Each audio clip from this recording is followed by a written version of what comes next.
Hello and welcome to my channel Rage Against Time. I'm Rafa, and today I'll be showcasing a very interesting looking watch from Venezianico. And as you might guess from my previous videos, it's one of my favorite brands. This video is about the Venezianico Nereide Ultraleggero. And just to be clear, this video is not sponsored by the brand, I bought this watch myself. Now for those who might be wondering, yes, I do sell a bunch of my watches off screen, so I can keep bringing more pieces here for you to see on the channel. That's how I've been keeping this project alive so far. So if you enjoy this kind of content, I'd really appreciate if you subscribe. It helps the channel grow, it helps brands notice, and who knows, maybe that means even more unique timepieces to showcase in the future.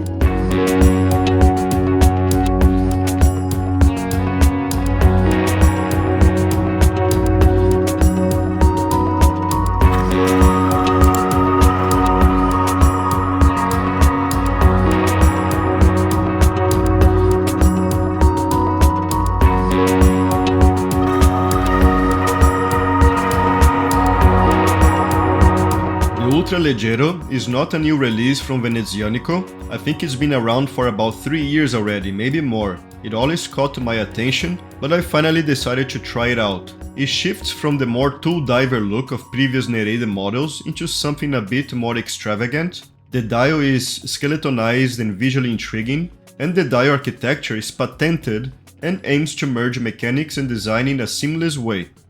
As far as the specifications, it comes with a case diameter of 42mm, a 49mm lug-to-lug, a thickness of 13.4mm, water resistance of 200 meters. The case has a weight of 88 grams, with the rubber strap 108 grams, and with the steel bracelet adjusted to my wrist 158 grams. It has a nice sapphire crystal with anti-reflective treatment, and the watch is built with 316L stainless steel. This watch comes with a Seiko NH70A movement. It's an automatic movement with a 41-hour power reserve, and on my watch accuracy app, this movement is running at about 6 seconds per day, which falls within its accuracy of -22 plus 40 seconds per day. The brand draws from Venetian culture and architecture, and that Italian style shows through in the case lines, dial texture and finishing. It's a refreshing departure from the usual homage style microbrand divers. The case back reflects this idea beautifully with the Vitruvian man displayed and the watch specifications written in Italian. It's those little details that make Venezianico stand out, not just as a watch brand, but as a celebration of Italian design and heritage. And for the microbrand space, is Venezianico still considered a microbrand? I hear different opinions here and there. What is your opinion? Let me know in the comments. And for something under $1,000, in particular this one can go around $650 with some coupons, these are compelling specs for what it offers.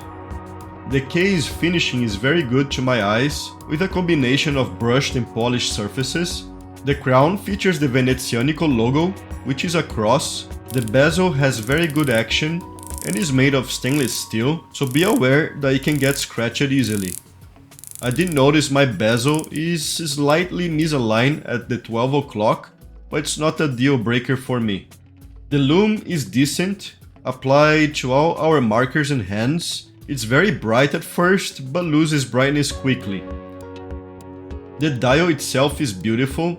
This is my first skeleton watch, and I really like how it looks even with the floating appearance of the hour markers. It is very legible, so don't worry about this aspect. At 42mm and 49mm lug-to-lug, this should fit on a wrist of 6.5 inches and above. I think it would be a better fit if it was a little bit thinner, but it would make the watch much more expensive since it would require a more sophisticated movement. However, with the rubber strap, it gives a very nicely balanced look. I only have one hole left and my wrist is 6.7 inches. So keep that in mind if you have a similar or larger wrist.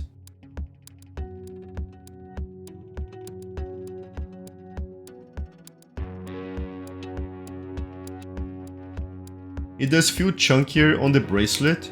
I had to remove 4 links and still have 2 left. However, the skeleton design gives visual lightness, keeping it balanced despite the size. It's bold but still very versatile enough to wear it if it fits your style. I'm used to smaller watches, usually between 36 to 40 millimeters, but I finally wanted to try a 42mm from Venezianico, since most of their Nereide line runs that size. Even though it's not small, it actually fits pretty well on my wrist.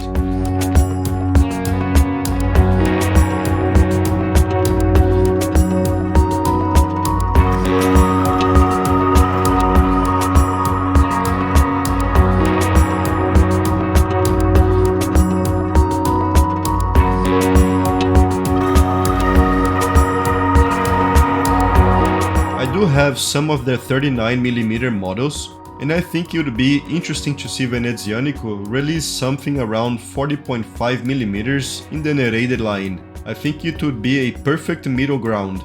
And just for reference, this is the Ultraleggero next to the 39mm Aureo, so you can see the size difference. I found that if I wear a smaller watch for over a week, I'll get used to the size.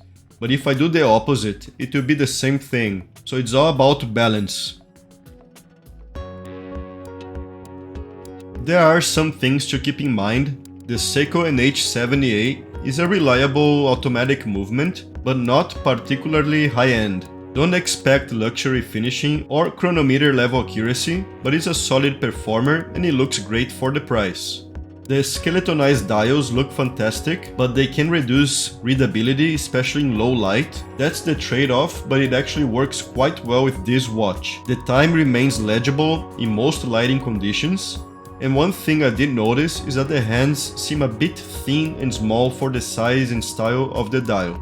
Depending on the version, it's available with a nice rubber strap or the Canova bracelet. The downside is that they are 22mm, not the most common size for those of us with plenty of 20mm straps lying around. I personally prefer the look of this watch on the rubber strap. It complements the design really well, giving it both a sporty and elegant feel.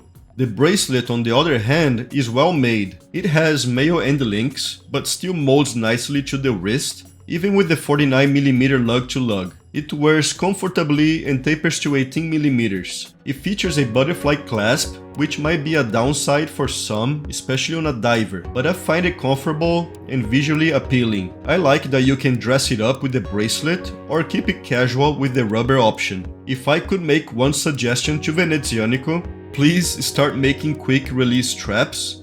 It would make our lives much easier. The Nereide Ultraleggero brings together Italian design, reliable Japanese mechanics, and a distinctive aesthetic that makes it a strong contender for any collection. It's not about ultimate precision, it's about character and visual presence. If you enjoy this kind of bold, design-driven watch and have a wrist above 6.5 inches, I think that for under $1,000, it stands out as one of the more artistic interpretations of the modern diver. Just make sure that the rubber strap is your first priority. It really completes the look. Thank you for watching another video here on Rage Against Time, and I will see you in the next one.